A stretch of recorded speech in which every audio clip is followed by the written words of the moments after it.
All this week, we are helping you get back into the swing of things for back to school. And this morning on Eyewitness News, we're looking at the length of the school day. It's been long debated if extra hours in the classroom would actually improve learning in struggling districts. Now, one local school is getting a six-figure state grant to find out, and the results could have an impact on thousands of other students. Eyewitness News reporter Steve Nielsen's here now, continuing our in-depth back to school coverage.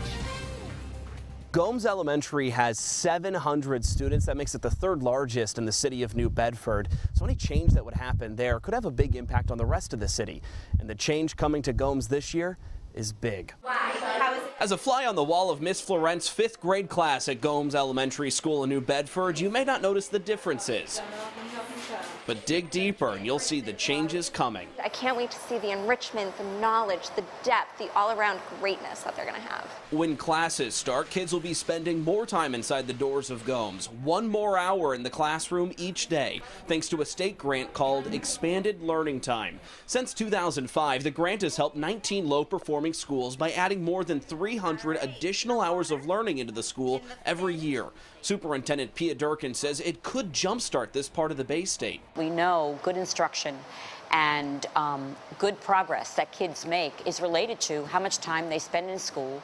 She sat down with me explaining the changes taking shape in the school district as a whole, and especially here at Gomes. There is no district in this state that is doing this much change at such an accelerated pace than New Bedford. The $250,000 grant took a year to prepare for, and they're ready to take advantage. The school's principal walked me around the halls with her team of leaders. They'll get an extra 322 hours of learning and instruction every single year. It's like a whole extra year of school.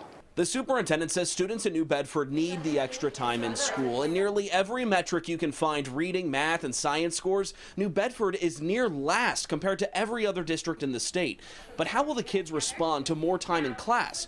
To find out, I sat down with an exceptional fifth grader, Malachi Nobre. I feel like this is going to help us better improve our grades, because our grades have been lowering. We want to get them up.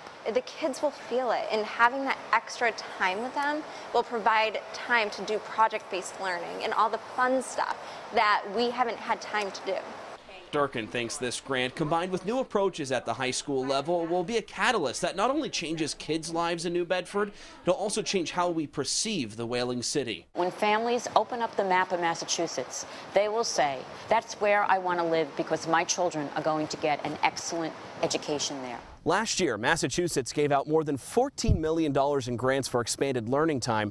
Right now, the state of Rhode Island does not supply any state funding for longer school days. I'm Steve Nielsen, Eyewitness News.